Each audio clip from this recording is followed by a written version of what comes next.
Hi, everyone, and welcome once again to Southside Dodge Rebels this week. As always, we have a very exciting show for you. Highlights from games versus the Tigers and the Hitmen, another unfortunate injury update, and a special episode today as we go one-on-one with Rebels owner and president Brent Sutter. But first, we go back to last Tuesday night in Medicine Hat as the Rebels were looking to get over the hump versus the Tigers. Rebels open the scoring in this one. Tyson Ness gets a first shot away on Tyler Buns, but is stopped. He follows up on the play, leading to a second shot on net, but Buns is there yet again. Finally, Joel Hamilton fans on his shot, but Ness gets enough of it to score his 13th of the year. It's 1-0. But the Tigers waste little time in drawing even. Just 2.5 minutes later, James Benauer with the shot from the point. Dubik can't get to the rebound. Then a nice pass by Hunter Shinkarik to find Emerson Edom all alone for his 45th. That makes it 1-1. The Rebels would regain their one-goal lead before the end of the first. Chad Robinson starts it along the boards to Colton Mayer. Check out his slick little pass to Ness. He spins and fires home his second of the night. Rebels lead 2-1 through 20. Not the kind of thing you want to see to start the second. Edom in all alone on a short-handed breakaway. He makes no mistake beating Devin Dubik for his second of the night. And just like that, it's 2-2. 4-on-4 action now. Some great work down low by Turner Elson. He digs the puck out front for Charles Inglis. He whips home his 12th of the season for a 3-2 Rebels lead. More now from Inglis. Man, can this guy shoot a puck? He leans into an Aguila-like wrister. Buns whiffs on this one. Inglis' 13th of the year makes it 4-2 Rebels. On to the third period. A long stretch pass from Aaron Borrego finds a streaking Turner Elson. He puts on a sweet move for his 19th of the season. The Rebels player of the month for January makes it 5-2. But Emerson Edom wasn't done yet. He single-handedly goes through 4 Rebels defenders before beating Dubik for his 3rd goal of the night and CHL leading 47th of the season. Tigers trail 5-3. But John Person would put this one away for good. He gets tripped up while going in on the empty net, but gets credit for the goal from the officials. It's his 18th of the year. Rebels win 6-3. It was a good game. It was a gritty effort by us. We went in there knowing that we had to play well. We were missing Mathew Dumba and Adam Cambites, as everyone knows, and we just knew that it was going to be a gritty battle and that we had to go out there and play real hard. Edom aside, a great night for the Rebels as they finally pick up a win over the Tigers this season, and it's just their 4th ever win against Tyler Buns. Then on Friday night, the Rebels headed up to Rexall Place to take on the Eastern Conference leading Edmonton Oil Kings, a team the Rebels had already beaten twice this season. Unfortunately, the Rebels did not come out on top in this one, losing by a score of 3-2. Charles Inglis with 2 goals for the 2nd straight game. The Rebels' 3rd game of the week came this past Saturday right here at the NMAX Centrium, taking on another one of their arch rivals, the Calgary Hitmen. The Rebels, of course, were wearing their brand new jerseys for this game in support of Kids Sport. We'll tell you more about that later on in the show. Things get away from the Rebels early in this one. The puck pinballs around in the slot before Trevor Cheek eventually finds it and shovels it past Devin Dubik for a 1-0 Hitman lead, 2:40 into the first. To their credit, the Rebels did come back with a great scoring chance just moments later, but Mathew Dumba rings it off the crossbar. Jimmy Bubnick fights off a hold by Mark McKenzie to set up Cody Sylvester for a Calgary goal. 2-0 Hitman on Sylvester's 18th of the season. 3 minutes later, it's a 2-on-1 for the Hitmen, and Greg Chase makes a great pass over to Danny Gale for his 11th of the year. 3-0 Hitman on just 7 shots, and that would be it for Devin Dubik as he made way for Bolton Pouliot. But the goalie switch and a timeout call did little to change the Rebels' fortunes as the Hitmen made it 4-0 on their very next shot. Another odd man rush capped off, this time by Bubnick, a disastrous opening period for the Rebels.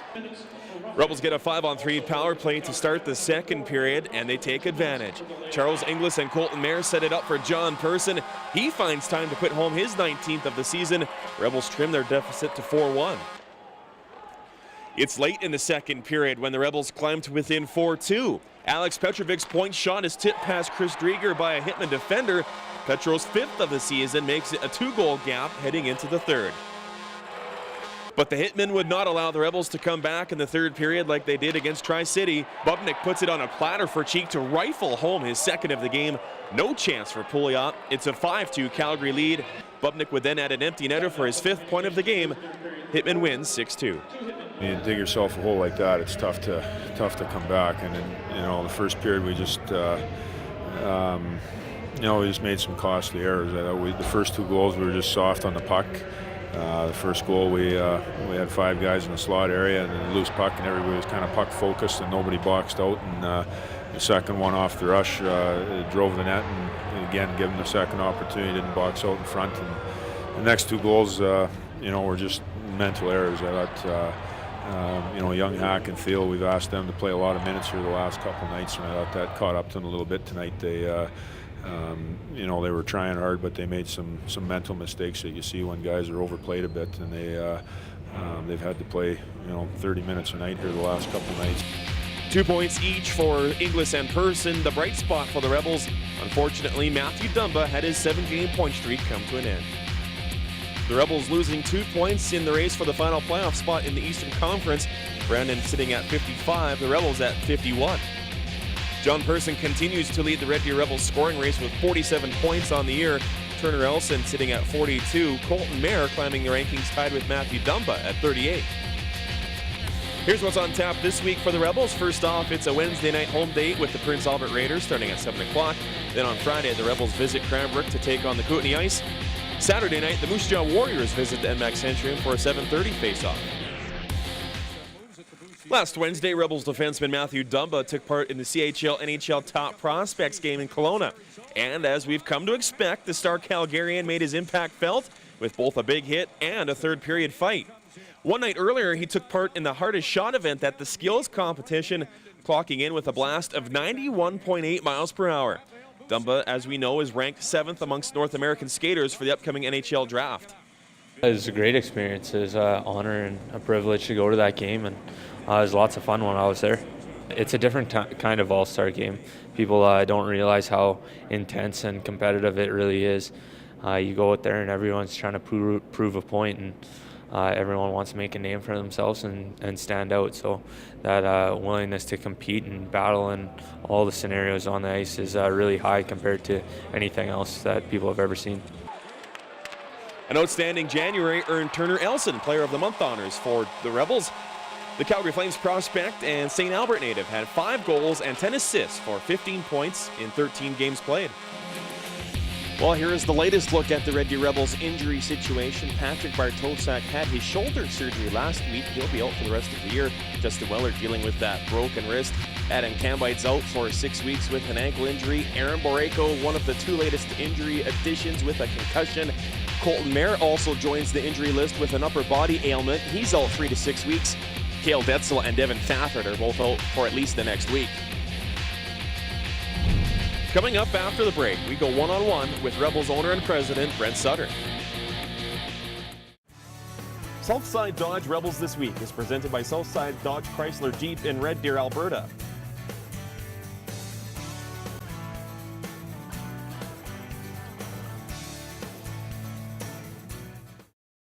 Well, we are very pleased this week to be joined by the owner and the president of your Red Deer Rebels Hockey Club, Brent Sutter. And Brent, this team has been through a lot this season, injuries and all sorts of scenarios that have made it difficult, but in the end, they're still right in this playoff mix. Well, we are. It's still right there. We're still battling, obviously, for a playoff spot, and it has been a year of certainly ups and downs, you might say, and peaks and valleys, and through it all, the kids, after being around them a little bit here this week, I think they've dealt with all the adversity pretty well. Is there anything that you can compare it to, maybe back to your time as a coach? Do you ever remember going through a period where you had this much adversity to go through? Well, the adversity they're going through is injuries, and you don't control injuries, and and every year is a little bit different. And they had time there about probably about 5 weeks where they had 7 or 8 regulars out of their lineup, and now they seem to be getting it again. So they, but they've been through it the one time. So hopefully that that they can weather through it here and handle the way you'd like to see it handled. And it's always hard when you take players out of your lineup. It's always tough, and especially when they're 19, 20-year-olds. So on that note, how impressed are you with this coaching staff, the work that Jesse and Bryce and Chris and crew have done to keep this ship afloat? Well, they've done a great job, and it's always a tough thing, and and for me, it's just been, support them, try to help them through it, but they're going through it for the first time too, and so it's been a learning experience, a young coaching staff, and it's been a learning experience for them too, and it's been peaks and valleys with them too, and they, and as an owner and have been there and gone through it in the past, you have to let them weather through it and allow them to grow through it, and hopefully through time everyone will be better for it. So on that note, you mentioned that you offer support when you can. Obviously, you're busy with your Calgary Flames schedule and all those demands. How often are you in contact with these coaches, and how often do you keep an eye on this hockey club? Jesse and I talk quite a bit, and there's times he feels bad. He doesn't want to call because he's afraid he's bothering me and stuff. But you know what? We keep in touch quite a bit, and I've had an opportunity to see the team play probably about maybe 8 times this year, and I also have I watch them on computer quite a bit too. So. And I always get reports. There's scouts at games, and the Flame scouts just come and watch games, and people report all the time. So I got a pretty good feel about what's going on. This club, over its 20-year history, has done a great job of producing some fantastic hockey players. Obviously, in recent years, the likes of Dion Phaneuf and Ryan Nugent-Hopkins going first overall last year. Mathew Dumba, the latest to join that class. He's really a special player. Well, he is. Matt's, he is a real special player, and I had an opportunity to sit down with him here a couple of weeks ago. He was going through some tough times, and just with everything on the outside, what was going on with him, and all the talk, and and it for a young man, he's going through it for the first time. So, him and I had a good chit chat, and we were able to sit down and try to help him through it, and he's really picked his game up, and the last 3 games I've seen him play since then, he's been one of the best players on the ice, if not the best player. And some of the other veteran players have done a remarkable job of holding this team together. Obviously, we know how Alex Petrovic plays on a night-to-night basis, John Person and those guys. Turner Elson, who is a Flames prospect now, they're keeping this ball rolling. Well, your 19-year-olds and 20-year-olds are huge for any junior team. They got to, number one is they got to be rock-solid people, and they got to be rock-solid players. And the most important thing through it all is they got to be really good leaders. They got to provide leadership, and they got to help these young kids out and through good and bad times, and they got to be very supportive through it, and just not on the ice but off the ice too. They got to lead the way. They're the ones that got to carry the torch, and then they got to hand it off to the up and coming ones. And it's no different than the ones that left here and they've handed it to them. And so it's all kind of a stepping stone for everybody, and yet, these guys, I call them young guys, but there are old players on our team as far as 19, 20-year-olds. They've done a really good job.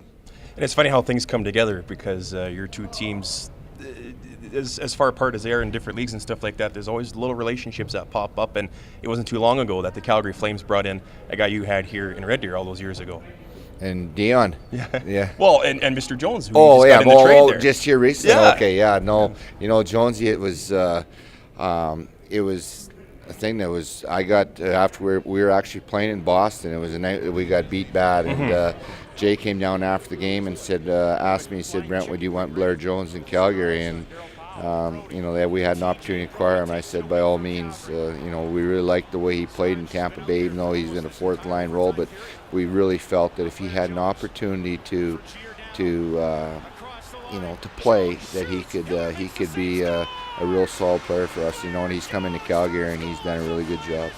And it's remarkable, too, that both your hockey clubs right now are in similar situations, on the outside of the playoffs, looking in and battling every night. Every single point is important right now. Well, it's huge, and when between the Flames and the Rebels, every game is a big game, and in Calgary it's been playoffs here for probably about a month now. Every game is such a big game, and the great part about it now is that there's 30 games left to go in the season, and all these teams you're fighting with, because there's basically 1 or 2 spots available for up to maybe 6, 7 teams, but you play these teams all the time, and we got like 23, 24 games against these teams, so you kind of are in control of it. And with the Rebels, it's just where they just got to keep finding ways to win.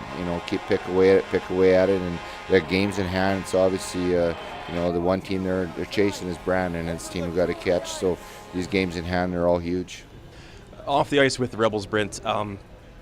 No doubt, losing the Memorial Cup, it sucked. We're not going to talk about that because there's a lot of good things going on with this franchise right now, including the final stages of your guys' office expansion. That'll be done here in the very near future. Yes, it will. Yes, the Memorial Cup was hugely disappointing to myself and to our organization and to our fans in the city of Red Deer and Central Alberta, and probably Alberta, period. I mean, the Memorial Cup hasn't been held in our province since back in 1974. So, yeah, that was a disappointment. But you know what? You move on, and and yes, as far as internally here within our own organization, we're building new offices right now. We're having a 6,000 square foot expansion being built right now, and hopefully everyone, it'll be totally completed by about June 1st. But the new part of it will be able to probably move in by March 1st at the latest. So we're excited about that. I thought it was really important to do.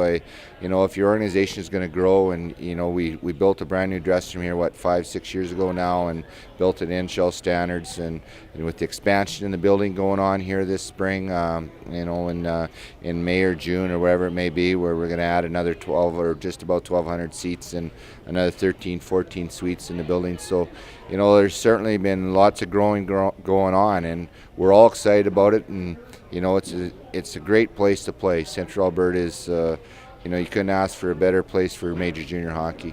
Absolutely, and it's been a special year for the Rebels, their 20th anniversary season. A big part of that has been the support from Central Alberta, and no doubt you're doing your best to accommodate them moving forward to the next 20 years and beyond. You know what? The fans in Central Alberta here have been in the city of Red Deer. It's been, it was always home to me. I moved here when I was 16 years of age, and and I've been now, I have a ranch outside of town here, and it's home, and and I had an opportunity to purchase franchise back in 1999. It was something that a lot of people questioned whether it was the right thing at the time, and I just felt really good about it and strong about it. I knew that if it was done the right way, we'd get the support we needed, and like I said, the fans here have been outstanding, and I'll say it now, like I said it back then when I bought the team, it's their team. I just have to own it, but it truly is their team.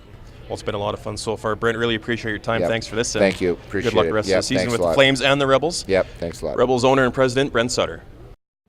A big thank you to Brent Sutter for joining us on the show. Now, recently, the Rebels, as we showed you during the Hitman game, held a special fundraiser in conjunction with Fitting Canada in support of kids sport here in Red Deer. Those special one-night-only Rebels jerseys were up for a silent auction this past Saturday, and you, the Rebels fans, stepped up in a huge way, raising over $26,000 in support of kids sport. Plenty of smiles to go around, not only for the winning bidders who got their jerseys signed right after the game, but also plenty of smiles for dozens of Central Alberta youngsters who will now be able to take part in their favorite sports thanks to your generosity.